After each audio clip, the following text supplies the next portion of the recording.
समय की बात है। एक छोटे से गांव में रामू नाम का एक लकड़हारा रहता था। रामू बहुत गरीब था, पर उसकी मेहनत और ईमानदारी की मिसाल पूरे गांव में दी जाती थी। उसका परिवार उसकी पत्नी सीता और 2 छोटे बच्चों मोहन और राधा से मिलकर बना था। रामू का जीवन संघर्षों से भरा था, पर उसके चेहरे पर कभी शिकन नहीं आती थी। रामू की सुबह सूरज निकलने से पहले ही हो जाती थी। वह अपनी कुल्हाड़ी कंधे पर रखता और घने जंगल की ओर चल पड़ता। आज अच्छी लकड़ी मिल जाए तो सीता और बच्चों के लिए कुछ अच्छा खाने को ले जाऊंगा। वह जंगल में पहुंचकर सबसे पहले उन पेड़ों को चुनता जो सूखे होते या जिन्हें काटने की अनुमति होती है। वह कभी भी हरे भरे पेड़ों को नहीं काटता था, क्योंकि वह प्रकृति का सम्मान करता था। घंटों की मेहनत करने के बाद वह लकड़ियों का एक बड़ा गट्ठर तैयार करता। उसकी पीठ पर लकड़ियों का बोझ इतना होता था कि कोई और उसे उठा भी न पाता, पर रामू उसे आसानी से उठा लेता था।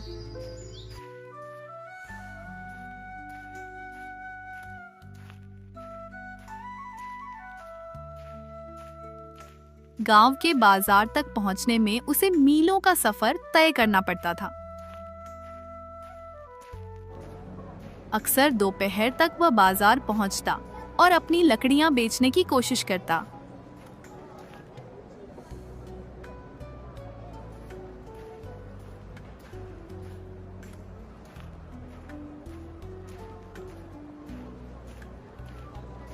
सेठ जी, ताजी लकड़ी है, अच्छी जलेगी, दे लीजिए। कितने की देगा रामू? आजकल लकड़ी की कीमत भी बहुत कम हो गई है। जो उचित लगे दे दीजिए सेठ जी। बस बच्चों के लिए 2 वक्त की रोटी का इंतजाम हो जाए। फिर वह कुछ ही पैसों में उस लकड़ियों को बेच देता है।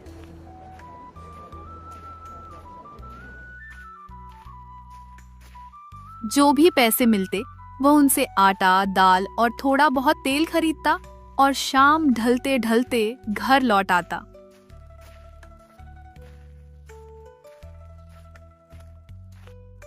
आ गई आप? कितनी देर हो गई? हाँ सीता, आज बाजार में थोड़ी भीड़ थी। मोहन और राधा क्या कर रहे हैं? खेल रहे हैं, पर मोहन को कल रात से बुखार है, बहुत परेशान है। रामू का दिल बैठ जाता। वह तुरंत मोहन के पास जाता, उसके माथे को छूता। मोहन का शरीर तप रहा था। ए भगवान, अब क्या होगा? वैद्य जी की फीस और दवा का खर्चा कहाँ से आएगा? चिंता मत कीजिए, मैं पड़ोसे से थोड़ी हल्दी और नीम के पत्ते ले आती हूँ, शायद उससे आराम मिल जाए। रामू जानता था कि घरेलू नुस्खों से काम नहीं चलेगा। मोहन को अच्छे इलाज की जरूरत थी। उसे याद आया कि उसने गांव के साहूकार से कुछ पैसे उधार लिए थे, जो अभी तक चुकाए नहीं थे।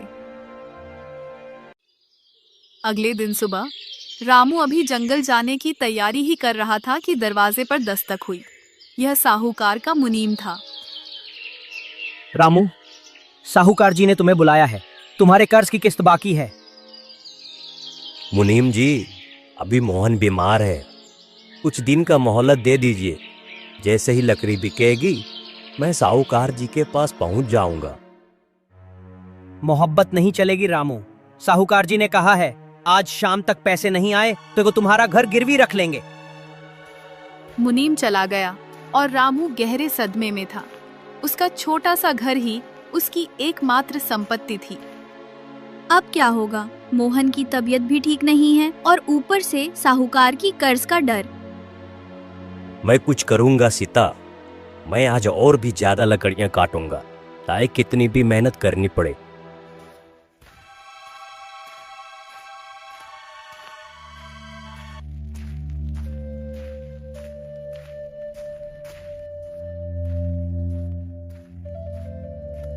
उस दिन रामू ने अपनी सारी ताकत झोंक दी। वह सुबह से शाम तक लकड़ियां काटता रहा। उसकी कुल्हाड़ी की आवाज पूरे जंगल में गूंज रही थी। उसने सोचा कि अगर वह दुगनी लकड़ियां बेच पाएगा तो मोहन का इलाज भी हो जाएगा और साहूकार का कर्ज भी उतर जाएगा।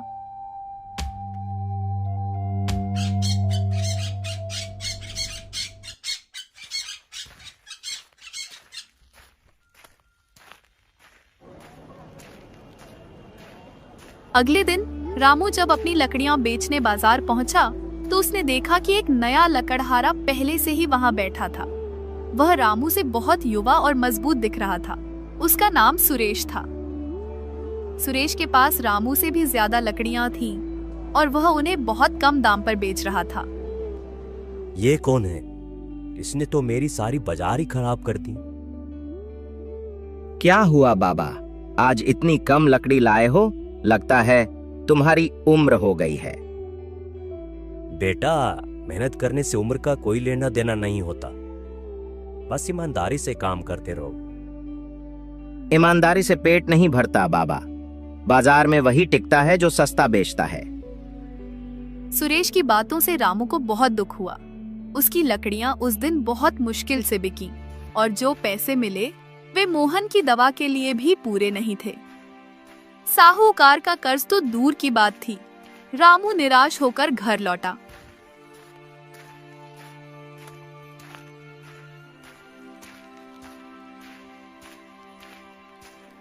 क्या हुआ, लकड़ी नहीं बिकी? बिकी, पर बहुत कम दाम में। एक नया लकड़हारा आया है, सुरेश। वह लकड़ियां बहुत सस्ता बेच रहा था। मोहन की तबीयत दिन ब दिन बिगड़ती जा रही थी। रामू को वैद्य जी से उधार दवा लेनी पड़ी। वैद्य जी ने कहा, अगर मोहन को जल्द ही अच्छी दवा और पौष्टिक भोजन नहीं मिला तो उसकी जान को खतरा हो सकता है। हाँ वैद्य जी, क्या करूं? मैं कितनी भी मेहनत करूं पर पैसे जमा नहीं हो पाते हैं। फिर रामू ये बोलकर वहां से चला जाता है।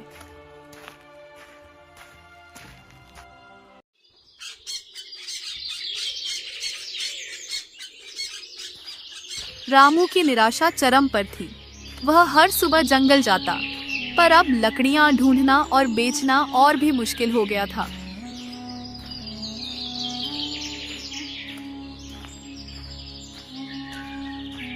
एक दिन वह जंगल के एक ऐसे हिस्से में पहुंच गया जहां वह पहले कभी नहीं गया था। वह इतना थक गया था कि एक पेड़ के नीचे बैठ गया और अपनी किस्मत को कोसने लगा।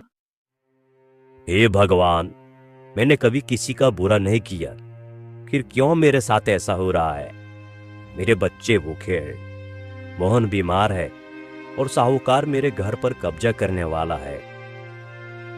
तभी उसे एक धीमी आवाज सुनाई दी।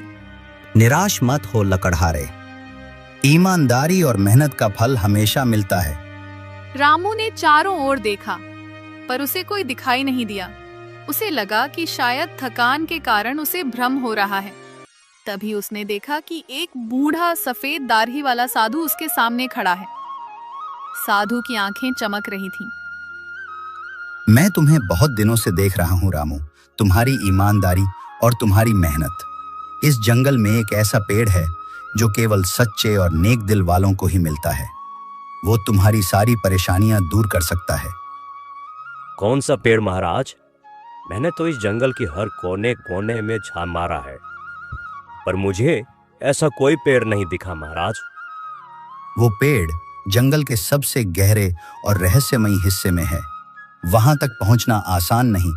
रास्ता कांटों और पत्थरों से भरा है और जंगली जानवर भी हैं। पर अगर तुम्हारी नीयत साफ है तो तुम्हें रास्ता मिल जाएगा।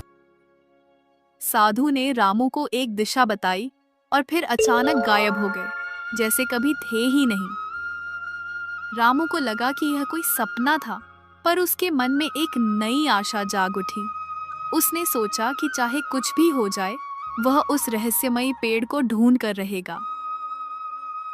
अगर ऐसा है तो मैं उस दिशा में जरूर जाऊंगा, जिससे मेरी सारी परेशानियां दूर हो सकती है। फिर रामू वापस अपने घर की ओर चल पड़ता है।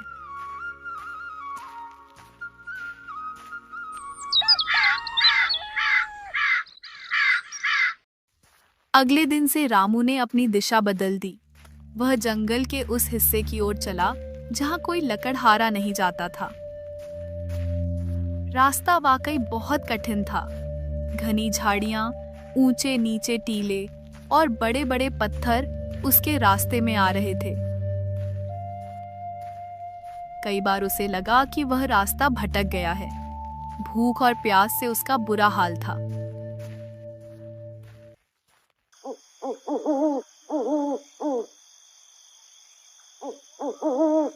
फिर रात हो जाती है और फिर रात को वह किसी पेड़ के नीचे सो जाता है।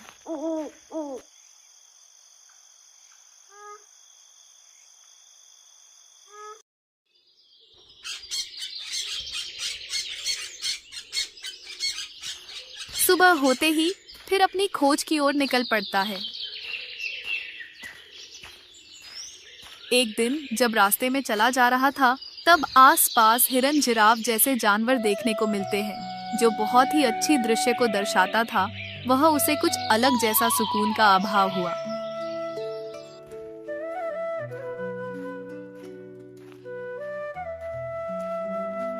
फिर कुछ दूर चलने के बाद उसके पास से शेर, बाघ जैसे गुजर रहे थे, जो यह देखकर काफी डर जाता है। एक जानवर, शेर का बच्चा, उसके पास आ जाता है, लेकिन वह कुछ देर रामू को देखता है। फिर वो वहां से अपने माँ की ओर दौड़े चला जाता है। तभी अचानक से एक शेर उस पर हमला कर देता है, जो बड़ा और दिखने में भयानक था, और डर के मारे नीचे गिर जाता है। फिर कुछ देर रामू को देखता है, लेकिन फिर शेर भी उसे देख के जाने लगता है, मानो रामू में कुछ अद्भुत तेज नजर आ रहे हो, जैसे सभी जानवर उसे बिना कुछ किए छोड़ करके चले जा रहे हैं। रामू के मन में डर था और एक नई ऊर्जा भी। लगता है मेरी किस्मत में यही लिखा है, पर ये क्या, सभी जानवर मुझे बिना हानि पहुंचाए ही यहाँ से चले जा रहे हैं। रामू इसी सोच में खोया हुआ था। 3 दिन और 3 रातें बीत गईं। रामू अब पूरी तरह से थक चुका था। उसके शरीर में जरा भी ताकत नहीं बची थी। वह एक बड़े से बरगद के पेड़ के नीचे बैठ गया। उसकी आंखों में आंसू थे। शायद साधु महाराज ने उसे मजाक किया था, ऐसा कोई पेड़ नहीं। तभी उसे एक अजीब सी चमक दिखाई दी।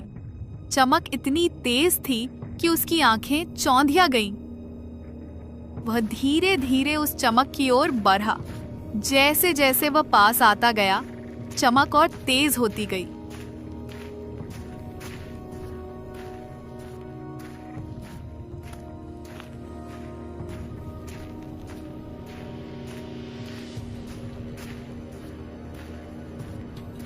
और फिर उसकी आंखों के सामने एक ऐसा दृश्य था जिसे देखकर वह अपनी आंखों पर विश्वास नहीं कर पाया।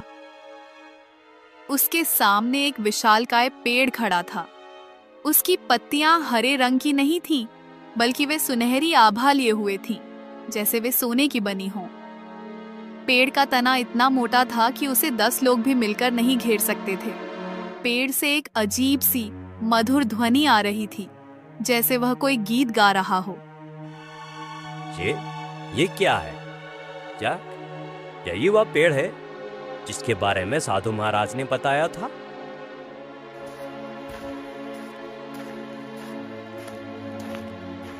उसने डरते डरते पेड़ के तने को छुआ। तना छूने में चिकना और ठंडा था। उसे लगा जैसे पेड़ में कोई जीवन है। उसने अपनी कुल्हाड़ी उठाई और एक छोटी सी टहनी काटने की कोशिश की। जैसे ही उसकी कुल्हाड़ी टहनी से टकराई, एक तेज रोशनी निकली और टहनी जमीन पर गिर गई। रामू ने टहनी को उठाया। वह टहनी सोने जैसी चमक रही थी, पर वजन में बहुत हल्की थी। उसे लगा कि यह कोई साधारण लकड़ी नहीं है। उसने सोचा कि वह इसे बाजार में बेचकर देखेगा।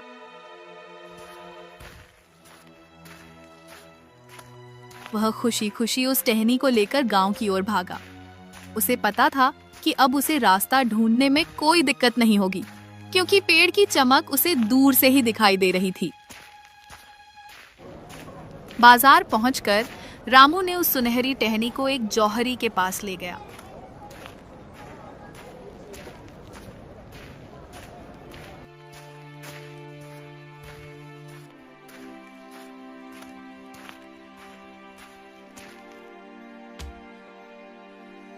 जौहरी ने टहनी को देखा और उसकी आंखें फटी की फटी रह गईं। ये तो शुद्ध सोने की लकड़ी है। ये तुम्हें कहाँ मिली? जंगल में मिली सेठ जी। क्या आप इसे खरीदेंगे? हाँ, मैं इसे खरीदूंगा। तुम जो दाम कहो मैं तुम्हें दूंगा। जौहरी ने रामू को इतने पैसे दिए जितने उसने अपनी पूरी जिंदगी में कभी नहीं देखे थे।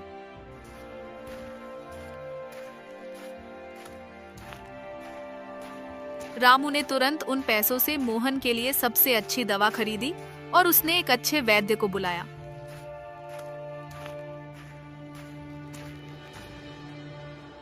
वैद्य ने मोहन को देखा और उसे फिर वैद्य जी ने उसे दवा को पिलाया।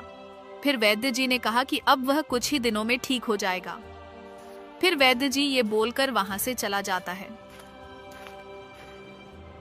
सीता, मोहन अब ठीक हो जाएगा। और देखो मैं कितनी दवाइयां लाया हूँ। ये सब कैसे हुआ और इतने सारे पैसे कहाँ से आए?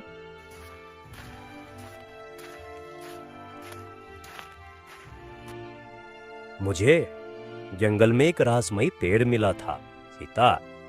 वह सोने की लकड़ी देता है। उसी से मैंने ये सारी दवाई और पैसे लाया हूँ। और इसकी जानकारी मुझे एक साधु महाराज ने दी, जो सच हुआ।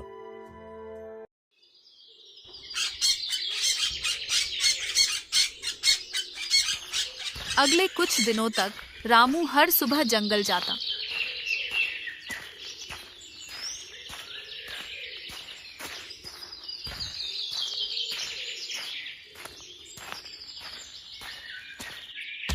वह रहस्यमयी पेड़ से केवल एक छोटी सी टहनी काटता। जैसे ही वह टहनी काटता, पेड़ पर तुरंत एक नई टहनी उखाड़ता। रामू ने कभी भी पेड़ का ज्यादा इस्तेमाल नहीं किया, क्योंकि उसे साधु की बात याद थी कि पेड़ केवल सच्चे और नेक दिल वालों को ही फल देता है।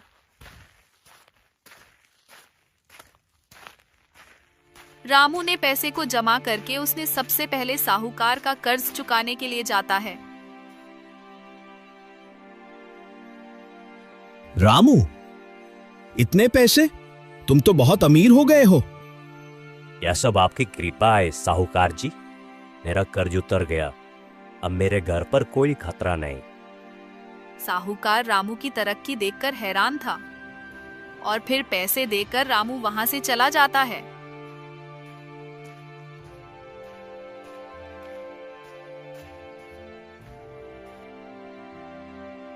पिताजी, आप सबसे अच्छे हैं। मुझे अब बुखार नहीं है। और रामू के बच्चा मोहन भी अब तक ठीक हो चुका था। रामू अपने परिवार को खुश देखकर बहुत संतुष्ट था। गांव में रामू की कहानी फैलने लगी। लोग हैरान थे कि कैसे एक गरीब लकड़हारा रातों रात इतना अमीर हो गया। सुरेश को भी यह खबर मिली। वह रामू से ईर्ष्या करने लगा। रामू ने जरूर कोई जादू टोना किया है। मैं पता लगाऊंगा कि वो कहां से पैसा ला रहा है।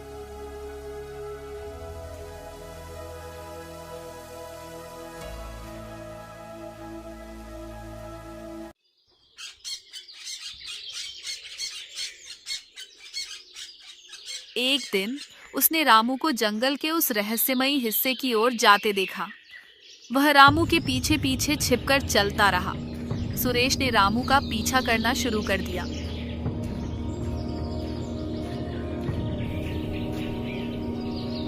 जब उसने रहस्यमयी पेड़ को देखा तो उसकी आंखें लालच से चमक उठी।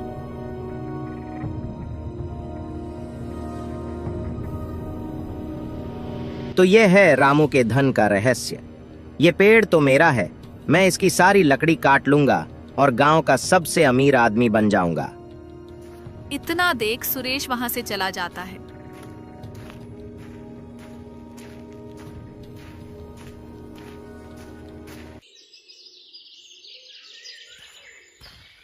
ठीक अगले दिन कुल्हाड़ी लेकर ठीक उसी जंगल की ओर चल पड़ता है।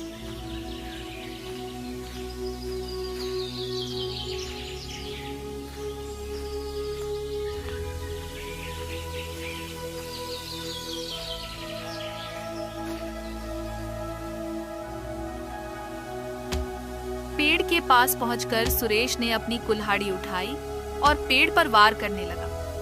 पर जैसे ही उसकी कुल्हाड़ी पेड़ से टकराई, पेड़ से कोई रोशनी नहीं निकली, बल्कि एक तेज गर्जना हुई और पेड़ से आग की लपटें निकलने लगी। सुरेश डर के मारे पीछे हट गया। पेड़ की सुनहरी पत्तियां मुरझाने लगी। रामू ने यह सब दूर से देख रहा था। वह समझ गया कि सुरेश ने पेड़ का अपमान किया है। सुरेश, यह पेड़ केवल ईमानदारी और नेक नियत वालों को ही फल देता है। लालच से यह तुम्हें कुछ नहीं देगा। सुरेश शर्मिंदा होकर वहां से भाग गया।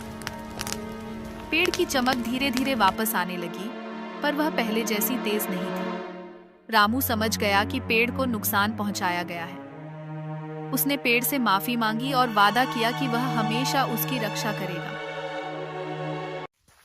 रामू अब केवल अपने लिए नहीं जीता था। उसने गांव के अन्य गरीब लोगों की मदद करना शुरू कर दिया। उसने साहूकार से बात की और गांव के उन लोगों का कर्ज चुकाया जो साहूकार के चंगुल में फंसे थे।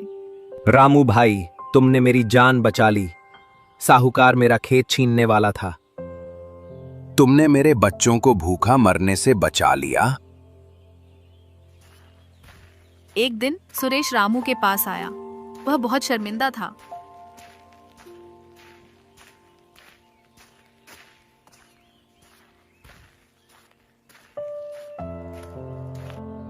रामू भाई, मुझे माफ कर दो। मैंने तुम्हारी ईमानदारी का मजाक उड़ाया और लालच में आकर पेड़ को नुकसान पहुंचाने की कोशिश की। तुमने मुझे सही सबक सिखाया। कोई बात नहीं सुरेश, गलती सबसे होती है।